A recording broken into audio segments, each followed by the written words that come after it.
Welcome to Serpentine Speaks. I'm the host, Mike Serpentine, and we're doing another episode of this podcast. I'm here with Nvy Seeem, and he is an artist currently in the Delaware area, formerly by the name of 302 Seem, and he's making some really good tracks. Recently, he had a song called Choppas, and he also had another song called Locked him up. I just dropped that joint. Right? The video coming out soon too. So speak on what we can expect from that video, and what were you trying to communicate with that song? You talking about the song? You said what I'm trying to communicate with it? Yeah, and what can we expect from the music video? I'm basically just. Well, the original song was supposed to be me and somebody else, but me and somebody else, the person fell off. I ain't fuck with it. I ain't fuck with him and shit no more. And wasn't fucking with the vibes. You feel me? Like, I'm on my own type time. Like I'm on my independent. Don't really want to be around nobody type time because people was weird.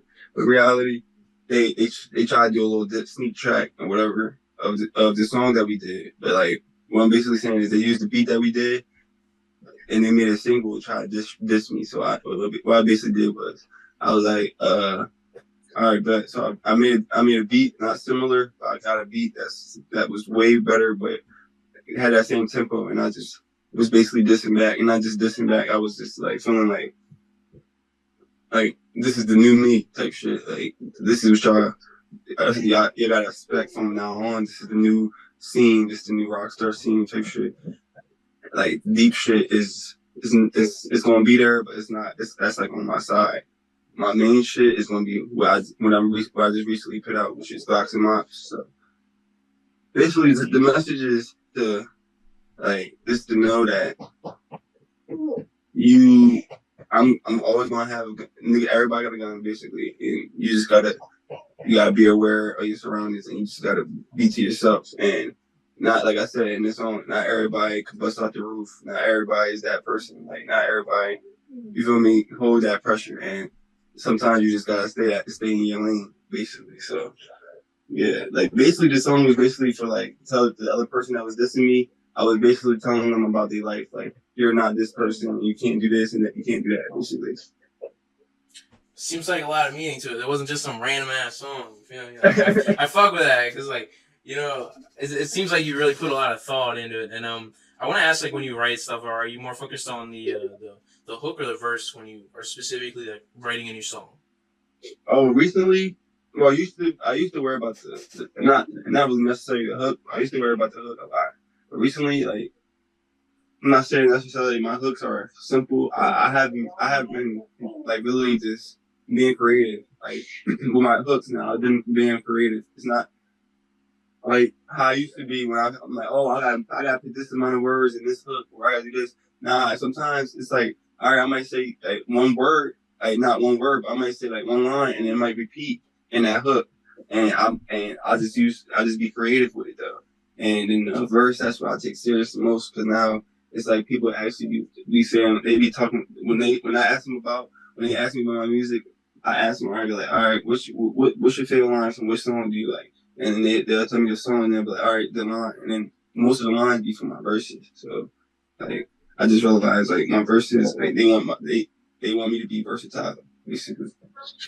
Because a lot of people keep saying you drop singing songs, you drop rap songs, they don't know when I'm gonna drop a different song because I'm versatile. So basically, my verses is what I take serious now, for sure. Yeah, that's good because I that's kind of what more rap was kind of about. It was less kind of musical. When it kind of started, it was more what does this one person have to say? And usually songs. I mean, you look at one of the most popular first rap songs. It was 7 minutes long. It was just a bunch of verses. You know what I mean? It wasn't even that much. You know what I mean? Verses are definitely something that I'm more interested in. Hooks are more kind of for poppy stuff. But if you want to do the poppy stuff, that's cool. You know what I mean? Go at it. Definitely. And I fuck with that. So what studios around here do you fuck with, and what's your favorite places to record music? My favorite places to record music is. I'm sorry about that. My favorite part to record music. My favorite place to record music out here is the warehouse. I can say the warehouse studios. And as of right now, the warehouse studios. But in general, probably Third World and Warehouse Studios, because Third World, when I used to record there, it was like genuine love, and like I don't know if you heard. I heard of Backup Studios either, but it's a studio called the Backup Studio, and they're coming up from like a home studio, and they're actually good too. So it's definitely a couple good studios and good engineers out here. So I be just trying to move around. I don't really try to stick to one studio, because one studio I got good sound. So if I got good sound, I'm gonna keep going back. But I be trying to go around, trying to figure out, all right, who got my best sound, basically. Yeah, but I definitely found somebody who can really do that, like who can really make my best sound, and that's my boy Phantom. So is he like your primary engineer now? As far as right now, that's who I go to, and when I'm ready to book the first studio, I usually hit him up. So yeah, definitely. So like, what do you look for in an engineer, or like that makes you want to keep working with them? I look for criticism. Like, I don't want an engineer like that's gonna sit there and be like, you feel me? Like that's just. Yeah. That's just recording me for the money. I don't want an engineer like that, because this money, this game is more than like money. Like you gotta have like relationships with certain people. You can't just be because like you could be shooting a video and you just there for the money, and you shoot a video and the video come out basic. That person not gonna come back to you. Same as if an engineer is in a room and recording you, and he's just sitting there and bopping to every word you say. Or even if you're not bopping, you're just sitting there.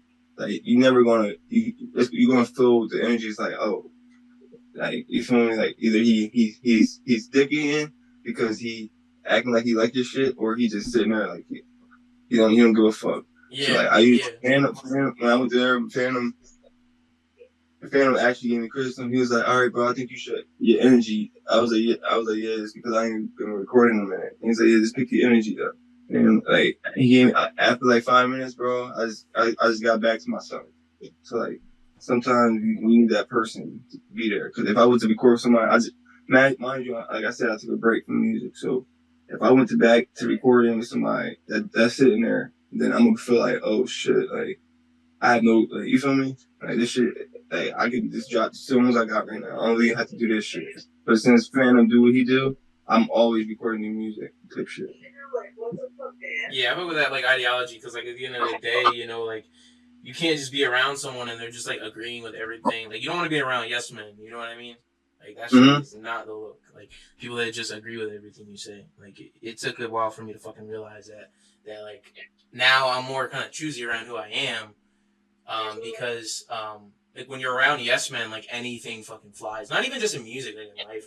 Like that's what kind of got me into like some trouble, like, you know, legal troubles, because I would just kind of be around people and they would just kind of like agree with everything I said and convince me to do some dumb shit. You know what I mean? Because that's a whole nother discussion. But you know what? I fuck with that ideology and shit when it comes to this shit. Because like sometimes like you just don't want to waste your fucking money with this shit, because this shit is pretty.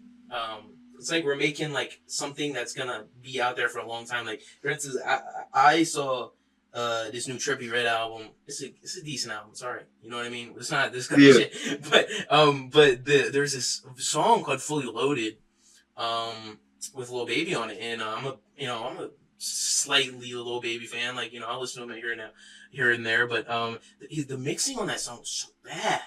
And it's like, because he's Lil Baby, he gets a fucking pass. But at the end of the day, like, when he looks back at that, he's probably gonna think like, "Damn, bro! Like, I wish the fucking engineer would have done that shit right." You know what I mean? Yeah. It probably ain't, and people don't understand. Like, even the top rappers, like, they have to pay. They still have to pay. Everybody got paid, right? So if you paying for that type of product, then you're not wasting money, but you're wasting money. You just pay to yourself, type shit. Yeah, I feel you. With the Chopper's music video, where did you shoot that at? That was actually at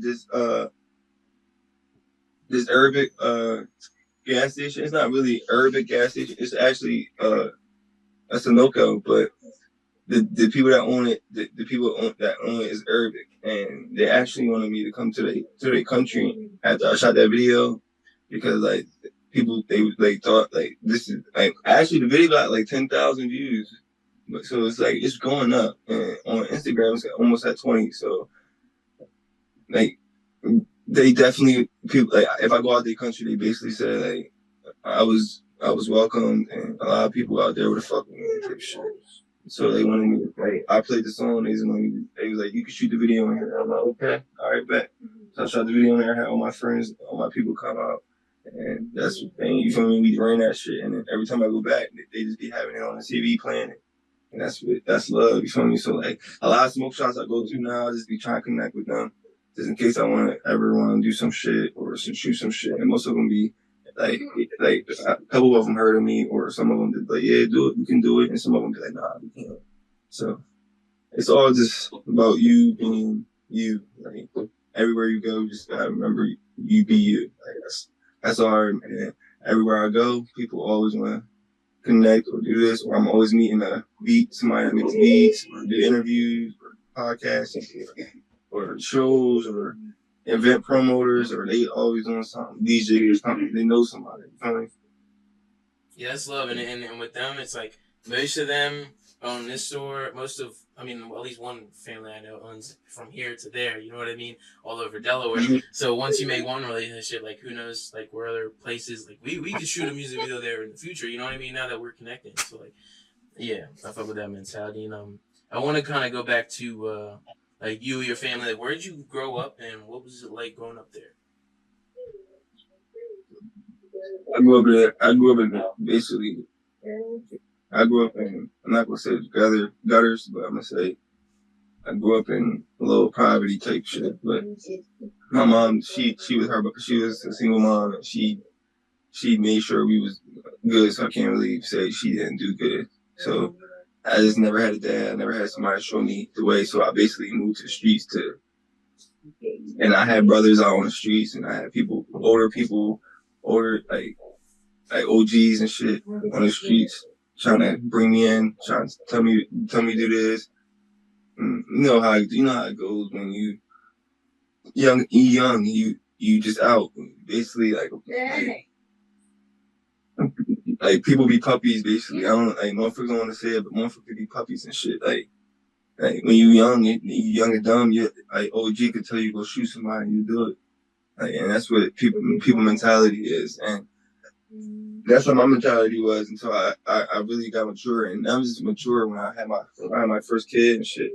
Like that shit it made me my whole mindset change. So like I've been in Flatbush. I ran them streets fucking like a year or two. I was young, like 9, 10. And then I came out of Delaware, and then from there I just was meeting people, getting in this, getting that, starting from Dover, and then worked their way up out here. And then now I'm moving into Philly. Well, I've been moving to Philly. Got a couple features and shit out there coming out.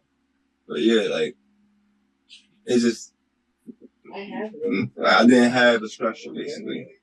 I had a mom that did good, and I just didn't have a structure. And I just went out and got in trouble with a lot of shit. So at the end of the day, like, you know, regardless of that struggle, like now you can be kind of grateful that like you're not around those people. Like I assume you're not around them anymore. You know, you're not in fucking Flatbush anymore. So like, yeah, just you know, from now on, be grateful that that's not like the case anymore. Because I've gotten in some legal stuff too. Like, pretty like a lot of people around me like went through hell because of a mistake that I made. We'll talk about this after, but like it's just like that shit is not worth it in my opinion. But that's because I'm on probation now. But that's another discussion. That's another discussion. But it's like there's a lot of You're right. Like the puppies thing, that's a good way to put it.